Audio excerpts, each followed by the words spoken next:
Assalamualaikum, jumpa lagi Football Belanda ringan amatiran ala gua jam setengah 1:05 ya. Sudah hari Senin dini hari ini waktu Belanda. Baru aja selesai, akhirnya selesai juga ini ya. Pagelaran Euro 2020, finalnya baru saja selesai. Mempertemukan ya Inggris melawan Italia, pertandingan yang menurut gua cukup seru ya. Kalau kita bahas sedikit nih reviewnya, katakanlah dari formasi dulu ya, komposisi ya. Ini kan di luar dugaan gua ya. Terutama dari sisi Inggris, artinya Gareth Southgate nih menempatkan 3 back ya di belakang yang tadinya gua perkirakan akan menggunakan 4-2-3-1. Gareth Southgate langsung menampilkan 3-4-3 nih ya. Harry Maguire, John Stone, dan juga Kyle Walker-nya ada di belakang. Luke Shaw, Kieran Trippier, Declan Rice, Calvin Phillips. Sementara di depannya ada Mason Mount, Harry Kane, dan Raheem Sterling ya. Ya kalau mau dibilang 3-4-2-1 juga bisa sih. Sementara Italia seperti biasa pakai pakem 4-3-3 yang sesuai dengan gua prediksi ya. Dan jalannya pertandingan menurut gua Inggris ini tampil bagus ya. Utamanya di 10 menit terakhir. Artinya, 10 menit awal, maaf. Mampu unggul dulu dengan gol cepat ya. Dan menurut gua sih sebenarnya Inggris ini punya modal ya. Punya modal artinya mereka tampil di publik sendiri. Mereka mampu unggul dulu, unggul cepat ya. Which is sebenarnya ini bagus. Dan bagaimana Inggris ini dengan formasinya nih, ya kalau gue bisa bilang sekitar 15 menit, bahkan sampai 20 menit lah katakanlah, ini mampu mengimbangi lah katakanlah ya sisi teknis kualitas dari Italia ya. Ada beberapa catatan gue sih untuk babak pertama ini. Sebentar ya, gue lihat Harry Kane dan Raheem Sterling ini bermain sangat lepas, sangat leluasa ya. Mereka bahkan bisa untuk turun sampai dengan setengah lapangan untuk menjemput bola, dan ini kan menimbulkan ruang kosong ya katakanlah di depan, dan ini diisi oleh gelandang-gelandang Inggris ya.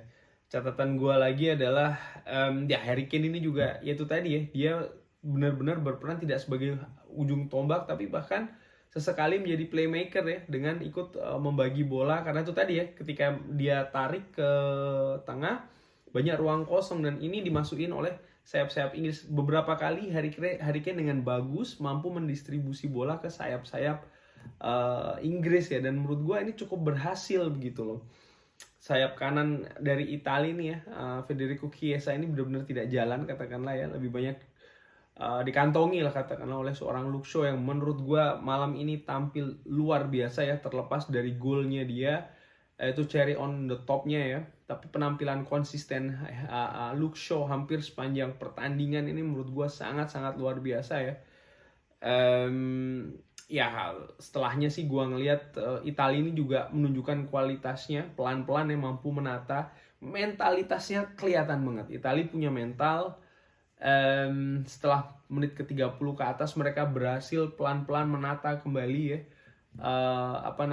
organisasi permainannya, berusaha untuk merengsek masuk ke daerah pertahanan Inggris yang menurut gue so far pada saat itu masih penampilannya masih cukup baik gitu loh. Artinya Italia ini ya banyak muter-muter aja lah katakanlah di sepertiga akhir daerah Inggris, bahkan sering sekali diakhiri dengan bola-bola long ball yang ya keakuratannya pada saat itu kurang cukup bagus ya. Artinya either berhasil dipotong oleh pemain Inggris atau bolanya out ya. Tapi itu tadi ya, Italia pelan-pelan mulai dengan sabar mengambil possession ya kan. Inggris pun pelan-pelan mulai tarik ke belakang. Federico Chiesa yang tadinya bermain murni di daerah kanan ya, katakanlah berhadapan dengan Luke Shaw, pelan-pelan dia bergerak ke tengah, dan ini juga menimbulkan kekacauan ya. Chiesa sempat ada peluang itu karena dia itu tadi ya, dia drive ke tengah, tendangannya tipis di sebelah kiri kalau tidak salah dari seorang Jordan Pickford ya. Memasuki babak kedua, Italia langsung ya mengambil inisiatif, mengambil alih kendali permainan, possession langsung diambil, melanjutkan apa yang mereka sudah lakukan di akhir atau di sepertiga babak pertama ya, dan ini langsung dilanjutkan di babak kedua, walaupun itu tadi ya susah untuk masuk sepertiga akhir Inggris ya. Dan ya ini karena menurut gue sih ya selain memang gelandang bertahan Inggris Declan Rice yang menurut gue tampil cukup lumayan lah katakanlah ya, tapi juga itu tadi bagaimana back tengah Inggris ya, utamanya Harry Maguire ini tampil sangat kokoh katakanlah di belakang. Ada tactical change yang menurut gue nih sangat cerdik ya dari seorang Mancini, yaitu adalah memindahkan Federico Chiesa dari sebelah kanan ke sebelah kiri ya, dan memasukkan Domenico Berardi di kanan. Artinya Mancini ini memasukkan kaki baru ya, kaki baru yang lebih fresh untuk beradu dengan Luke Shaw ya. Sementara sisi yang agak lemah katakanlah Trippier ini dikasih seorang Federico Chiesa ya, yang punya kemampuan penetrasi cukup bagus ya, dan ini cukup merepotkan. Bahkan Chiesa yang tadinya seperti hilang muncul kembali ya, dan bahkan sering sekali membahayakan lini pertahanan Inggris ya. Lalu akhirnya ada serangan dari kiri berakhir corner, ada scrimmage di sana ditendang dan Bonucci berhasil mencetak gol ya. Dan menurut gue sih layak tidak layak sih menurut gue, karena itu tadi ya, semenjak akhir babak pertama katakanlah dan hampir sepanjang babak kedua, Italia itu sangat konsisten menguasai possession, passingnya mereka jauh lebih banyak. High press mereka terapkan ya dari lini tengah bahkan ya, dan ini cukup menyulitkan Inggris kalau ringan amatiran ala gue ya, sepanjang turnamen ini bahkan mereka belum pernah menemui tim yang seperti Italia, artinya secara konsisten melakukan pressing dengan high press ya, itu konsisten hampir sepanjang pertandingan ya. Kemarin waktu melawan Denmark sebenarnya melakukan hal ini ya, tapi hanya kurang lebih sepanjang babak pertama. Itu pun juga dengan kualitas pemain yang menurut gue sih tidak sebagus Italia. Artinya Italia ini mampu bermain dengan high press, tapi ketika mereka mendapat bola pun mereka ini tidak, ketika mereka menguasai bola ini mereka juga tidak tergesa-gesa katakanlah ya untuk langsung menusuk ke daerah pertahanan lawan ya. Mereka benar-benar bisa membangun possession lagi dari awal katakanlah setelah mereka dapat bola itu, tapi dengan tempo yang cukup bagus, dengan keakuratan passing yang cukup tinggi, baik itu pendek-pendek maupun juga dikombinasikan dengan sesekali umpan lambung yang menurut gua cukup sukses ya, terutama di babak kedua ya. Lalu Gareth Southgate berusaha ya memasukkan Saka ya, dan mengganti sistem sih menurut gua, berusaha untuk mengimbangi Italia 4-2-3-1. Cuman kalau gue ngeliat sih tidak jalan sistemnya. Jadi seperti kayak, kalau menurut gue sih dengan amatiran agak ada kebuntuan lah katakanlah di situ. Karena dengan mainnya 4-2-3-1 ini dengan amatiran ala gue ya, maka yang dilakukan oleh Italia, which is akhirnya dilakukan juga, mereka menahan back sayapnya ini supaya tidak terlalu maju untuk mengamankan pemain sayap Inggris ya.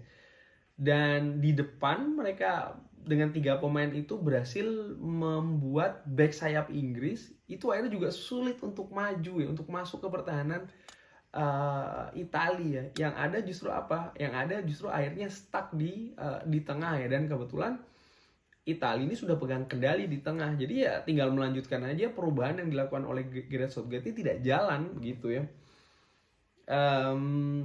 Ya menurut gue sih di babak kedua ini pure ya, kita bisa lihat bagaimana pertarungan taktik antar dua pelatih, dan ya ringan amatiran ala gua, Mancini benar-benar memperlihatkan kelasnya ya, mungkin pengalamannya dia juga, karena dia mungkin ya katakanlah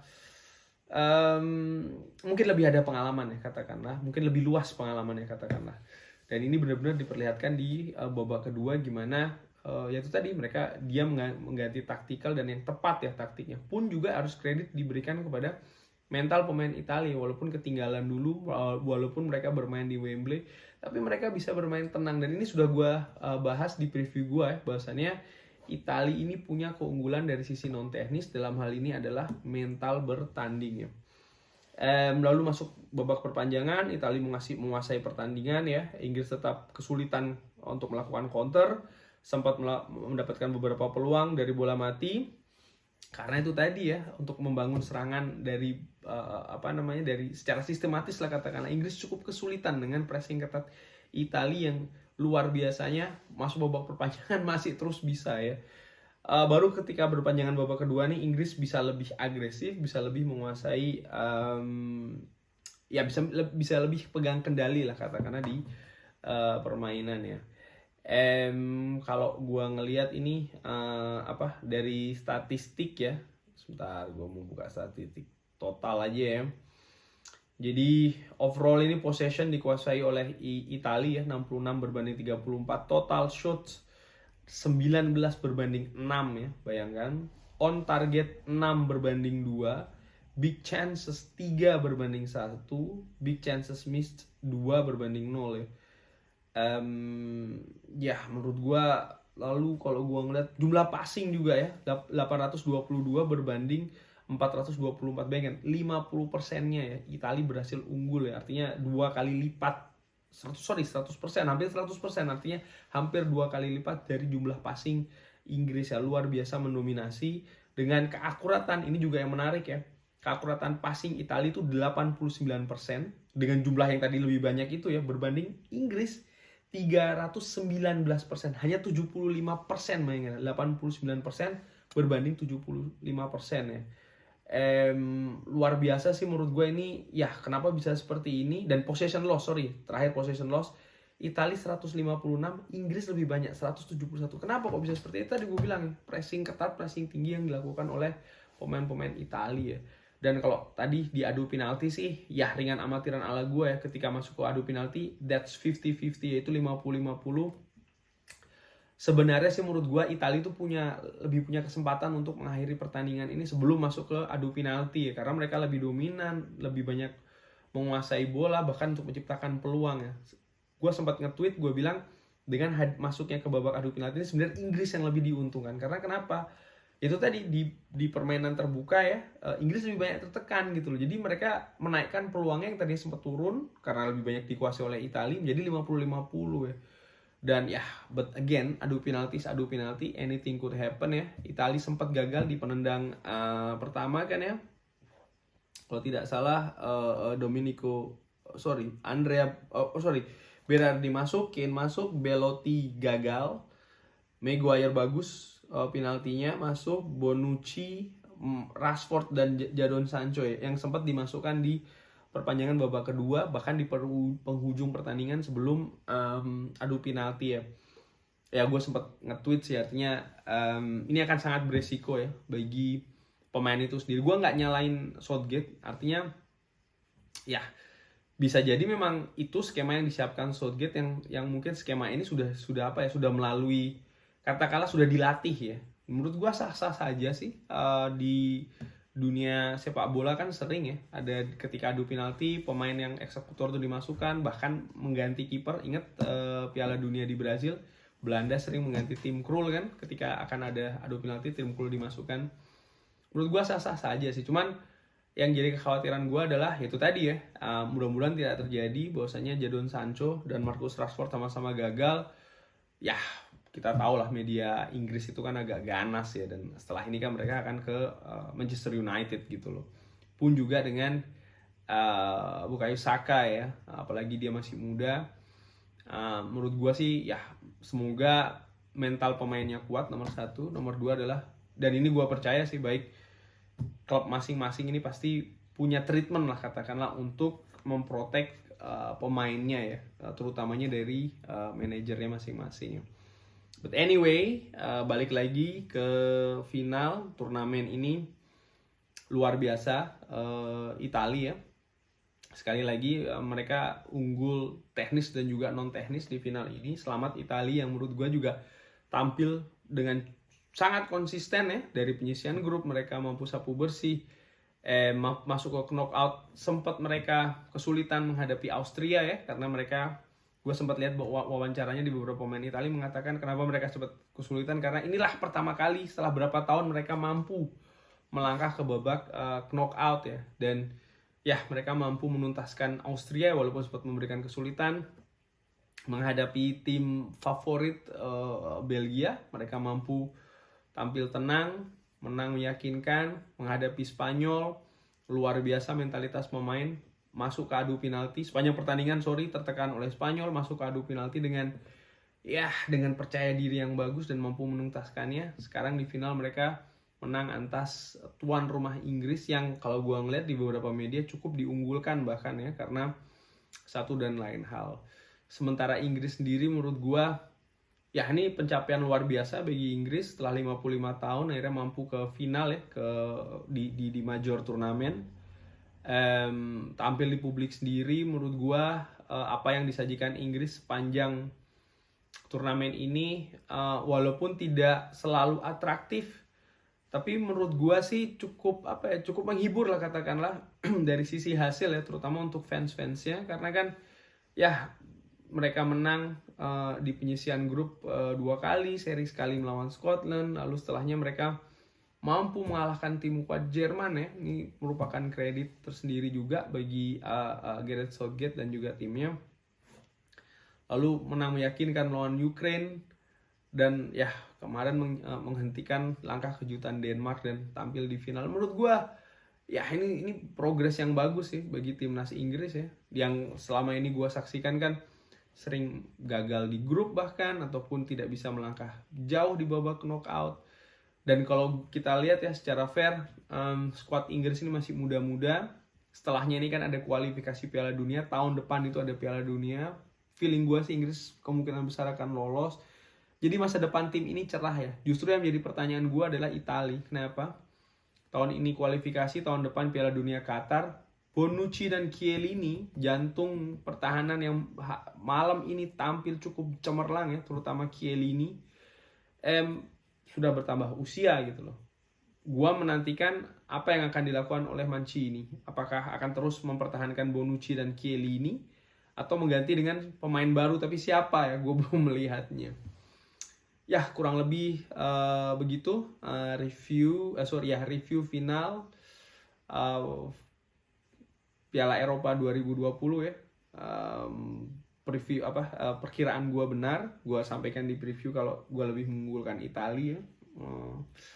Dan ya terima kasih sudah menyaksikan. Jangan lupa like, jangan lupa subscribe. Habis ini gue akan kembali lah kita ngobrol soal Liga Inggris atau sepak bola secara umum dan juga Manchester United ya. Jangan lupa like dan subscribe-nya. Wassalamualaikum warahmatullahi wabarakatuh. Thank you.